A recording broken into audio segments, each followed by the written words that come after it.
बात हो रही है घरों की, 50 लाख घरों की, रूसी तेल की, और सबसे बढ़ के जो आपने इलेक्शन से पहले कहा था 200 अरब डॉलर उसकी, वो सब किधर है सर? अब मैं आपको बता देता हूँ, आप मुझे थोड़ा सा सुन लें। सबसे पहले जो सबसे ज्यादा जो इंपॉर्टेंट चीज होती है ना, वो ये होती है जॉब क्रिएशन। जॉब क्रिएशन आपको चीज करती है इस अच्छा। दौरान में। अगर आप, मैं बाज जगहों की बात करता हूँ, वहां पे स्किल्ड लेबर कम पड़ गई थी, इतनी ज्यादा जॉब्स निकली थी, स्किल्ड लेबर कम पड़ गई थी। नंबर 2, आपको इस दौरान में 2018 के बाद से लेकर 2022 के दरमियान में आप अपने देखें, आपकी हर चीज की सेल्स बढ़ गई है, आपकी गाड़ियों की सेल्स बढ़ गई है। इस वजह से कि लोग वहां पे, उनके पास इतना पैसा आ गया था, वो ले रहे थे।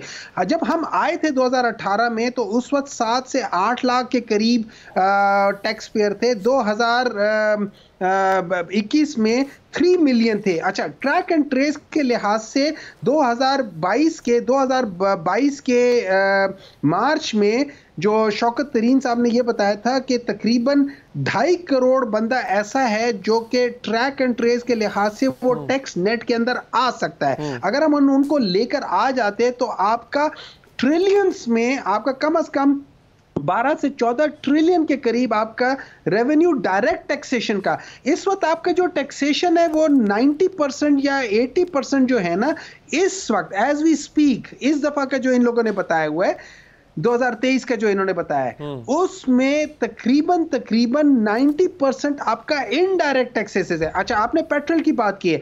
जिस वक्त पाकिस्तान तहरीक इंसाफ थी, ये याद रखिए कि 2020 और 21 ये दो कोविड के जमाने थे, उसके बावजूद उसमें दो चीजें हुई थी। आपका ऑयल का जो इंपोर्ट था वो 120 या 122 डॉलर फी बैरल चला गया था, आजकल के लिहाज से 80, 85, 90 इस लिहाज से। इसके बावजूद हम लोग इससे सस्ता बेच रहे थे, 150 पे बेच रहे थे। तो कहीं ना कहीं कुछ चीजें हो रही थी। आज इंटरनेशनल मार्केट में अगर 90 पे है और आप 270 या 290 का बेच रहे हैं, तो फिर कोई वजह होगी जो हम लोगों ने सस्ता रखा हुआ था ना। ये चीजें फर्क आती हैं कि हमने मार्केट के होने के बावजूद क्या था। अच्छा, उसके बाद क्या था, हमारा जो मेन वो था, वो जो आपके लोग हैं उनके ऊपर इन्वेस्ट करता। कोई भूखा नहीं सोएगा, कोई बगैर छत के नहीं रहेगा। लोगों को, कितनी फैमिलीज को, मैं इसमें एक चीज मानता हूं कि इट शुड बी सब्सिडाइज, मतलब सेलेक्टिव सब्सिडी होनी चाहिए थी। लेकिन आपको 10 लाख के कोई भी पाकिस्तानी जाके इलाज कहीं से करा ले, उस लिहाज से होता था। ये एक बहुत बड़ा, कितने गरीब लोगों ने इससे फायदा है। हाँ, इसमें बाज मालदान लोगों ने भी फायदा उठाया जो कि नहीं होना चाहिए था, लेकिन overall it was very well taken, और कितने लोगों को इससे फायदा हुआ। तो हम लोगों ने ओवरऑल जो हम लोगों ने किया था ना, वो सोशल सेक्टर के अंदर उनको हेल्प किया था। और जॉब्स के, अच्छा, जितने भी मजदूर हैं, आप जरा मजदूरों से जाके पूछें कि उनको 2019, 20, 21 कैसे चल कर रहा था। अगर हम लोग इन लोगों की बात मानते और हम लोग टोटल लॉकडाउन कर रहे थे, जैसे ये बिलावल भुट्टो और ये मरियम सफदर और ये सारे कह रहे थे, अगर हम इनकी बात मान लेते और अगर इमरान खान अपने विजन के लिहाज से ना जाता, पाकिस्तान ने लॉकडाउन कंप्लीट करना था, तबाह हो जाना था।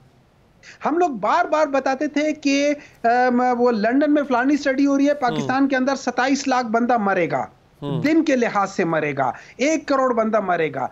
लेकिन पाकिस्तान ने कि जो जिस लिहाज से वो एक लेकर के, बेस्ट चीज पूरी दुनिया में पाकिस्तान की मैनेजमेंट रही कोविड के दौरान में।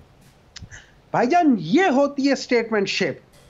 सजा हमें इस बात की मिली है कि हम लोग वाहिद लोग थे जो गरीबों का सोच रहे थे, हम लोग वाहिद लोग थे जो गरीबों के लिए कर रहे थे। ये जो मेगा प्रोजेक्ट्स थे, हम नहीं कर रहे थे। हम मेगा प्रोजेक्ट इसलिए नहीं कर रहे थे कि हम लोग किक बैक्स नहीं लेते हैं। इनको मेगा प्रोजेक्ट्स का इसलिए फायदा है कि ये लोग किक बैक्स लेते हैं। ये इन्होंने कभी एवन फील्ड का नहीं बताया, तो वन हाइड पार्क का ये कहां से बताएंगे?